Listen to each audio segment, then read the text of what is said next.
In the vast plains of Mesopotamia, where the Tigris and Euphrates carve their ancient paths, lies the legend of King Gilgamesh, a demigod whose tale transcends myth and brushes against eternity.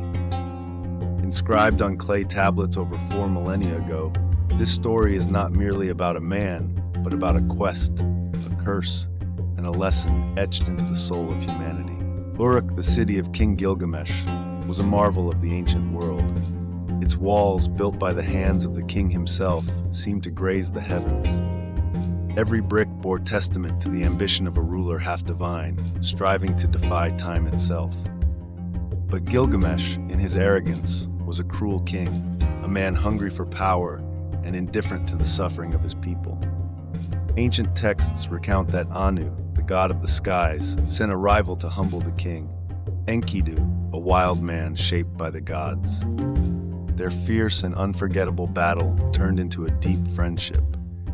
Together, they embarked on epic quests, slaying Humbaba in the cedar forest and defying the goddess Ishtar by killing the bull of heaven.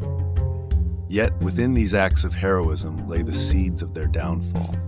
When Enkidu succumbed to a sickness sent by the gods as punishment, Gilgamesh faced a terrifying truth. Even demigods cannot escape death. The loss of his friend turned his pursuit of glory into an obsession with immortality. He set out to find Utnapishtim, the man who had survived the Great Flood and been granted eternal life. Across scorching deserts and impassable mountains, Gilgamesh reached the edge of the world. There, Utnapishtim told him the story of the flood, a divine trial that had wiped out humanity, sparing only him and his wife to start anew. But Utnapishtim also imparted a harsh lesson. The immortality of the gods is a burden no mortal can bear. Moved by pity, Utnapishtim offered Gilgamesh a plant that would restore youth to mankind. Weary but hopeful, the king carried the plant back with him. On his journey home, exhausted by his trials, he rested near a well and fell asleep. It was then that a serpent, drawn by the scent of the plant, devoured it, stealing away Gilgamesh's only hope of immortality.